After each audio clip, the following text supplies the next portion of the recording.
LA City and the Los Angeles Unified School District have elections in odd numbered years. So you have your presidential and congressional races and your state and federal on even numbered years. In June, the primary, in November, the general election that most people are familiar with. But LA City does it in March primary and May general election. And so to get on the ballot for the March election, so this is where the process starts, it's November after, or the same week of the November general election for the federal election, you have your candidate filing period.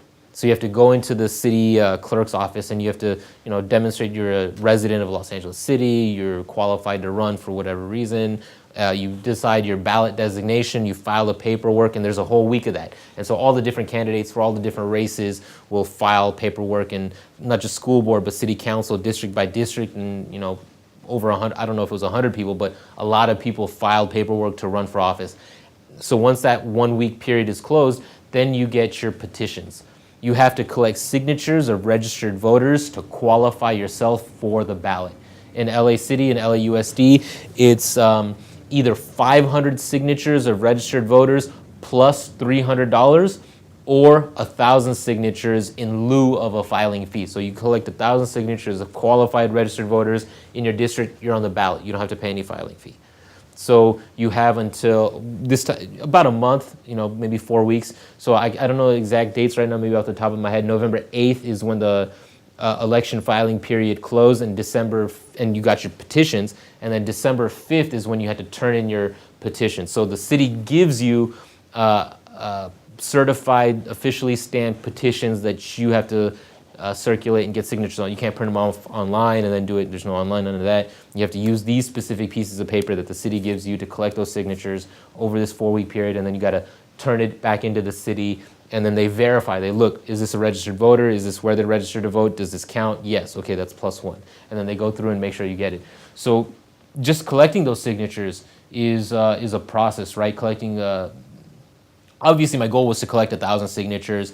My plan was to I bought clipboards, put the petitions on them, and handed them out to supporters, family, activists, friends. Almost 30 people had clipboards in their hands on my behalf, circulating those everywhere, from their neighbors to their friends and family, to on campus, to student clubs, to their political associations, whatever it is, to try and collect those signatures. In the end, my dad collected the most signatures. He collected 350. He was actually working hard to get that. I collected like 250, something like that on my own. But the rest of those 28 people collected like maybe 10 signatures each on average. It's really hard. Some people collected 40, 50 signatures. Most people collected 3, 4, 5. It's hard to mobilize people, even though they know me, they like me, they support me, they agree with me. Getting people to volunteer and do work is a lot harder.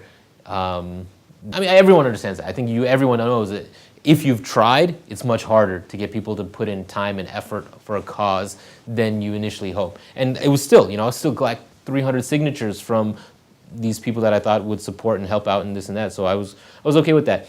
And then I didn't want to burn people out. I didn't want to continue to ask people, collect more signatures. I need to get to this 1,000. So I ended up with about 800, and I submitted them early on November 24th. So in like 2.5 weeks, I was like the, 8th or 9th person to submit signatures out of like 70 or 80 candidates. So I was on the quick end of that, but when they reviewed my signatures, they threw out over 350 signatures. They said this person wasn't registered, this person registered somewhere else, they didn't, something wrong, they didn't sign it right, whatever. So they threw out 350 of my signatures, so I had to collect another 50. And I did that, and I submitted it on that last day.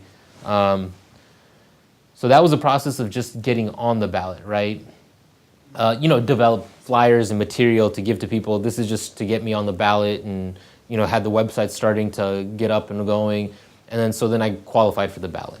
And you found out like December 13th or something like that. Now you have holidays, you have Christmas, you have New Year's, you have all these things going on. I had a fundraiser. I tried to raise some money so that I had some money in the bank so that I could, website or database or hire a campaign manager, because having somebody to work full-time on your behalf is necessary. Again, you think about the disadvantages you have as an activist or a low-budget candidate. You're working a full-time job and then running for school board while your opponents are are getting paid to campaign, and they're paying their staff members and their district officers and their workers to basically work on their behalf during this campaign and in this realm. So there's so many levels of disadvantages there in terms of just time and volunteer and capacity. Thank you for watching A Wise Way.